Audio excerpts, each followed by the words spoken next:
The salmon had just hit the table when my parents struck. My mother lifted her glass, smiling too wide. "We're so excited," she said, loud enough for the whole restaurant to hear, "that our wonderful child here will be hosting her sister's baby shower. $10,000 of love!" Applause from the nearby tables. My father beamed. My sister looked smug. And me? I froze, fork hovering midair. They hadn't asked. They'd decided. Worse, they'd already posted it online. This wasn't the first ambush. With my parents, love was always conditional. Money, favors, appearances, they called it family duty. I called it exploitation. When my sister wanted a wedding venue, I was volunteered.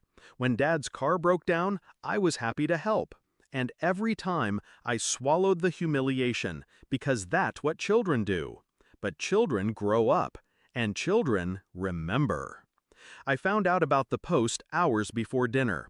A friend sent me a screenshot. My parents standing beside my pregnant sister, captioned, "So proud our eldest will be funding a $10,000 shower for her baby sister, a true role model."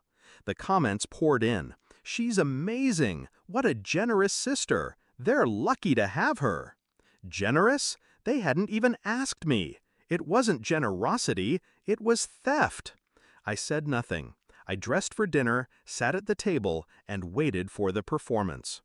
In the past, I would have caved, nodded, smiled, written the check while resentment ate me alive. But not anymore. This time, I had something stronger than anger. I had clarity. And clarity is lethal. I didn't need lawyers or revenge plots. I needed precision. One moment, one cut, deep and clean. So I waited for them to play their hand. I let them raise their glasses, call me generous, bask in the glow of their manipulation. And when the waiter set down the salmon, glistening and perfect, I leaned back in my chair and made my move. The execution. I raised my hand. "Excuse me," I said, catching the waiter before he could leave. "There's been a mistake." My parents turned, confused. I kept my eyes on the waiter. "Can you do me a favor? Please remove their meals. They won't be staying." A hush fell over the table. The waiter blanked.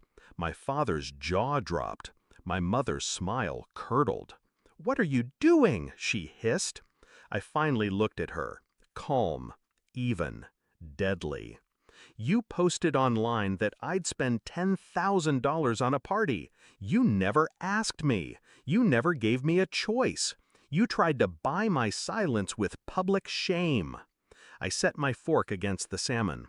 "Well, this is my choice."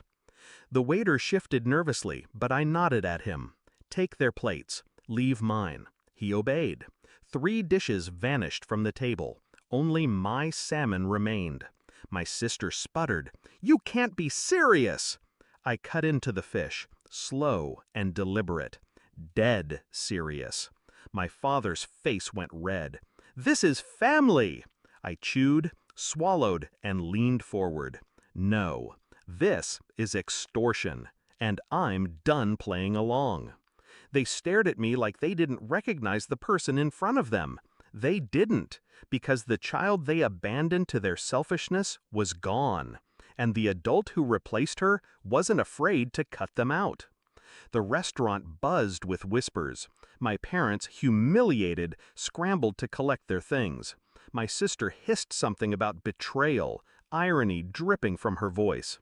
I didn't flinch. I didn't follow. I ate. Every bite of salmon was freedom. Every scrape of my fork was revenge. When the check came, I paid only for myself. And I tipped well, for the waiter who carried out my sentence. They ambushed me at dinner, thinking I'd fold. They thought the weight of family guilt, of public pressure, would trap me like it always had. But they miscalculated. I no longer feared their disapproval. I no longer needed their love. They wanted me to host a $10,000 baby shower. Instead, I hosted their downfall in front of strangers, and I enjoyed every mouthful. because the truth is simple. They can post whatever lies they want, but only I decide the cost. And that night, the only thing I paid for was salmon.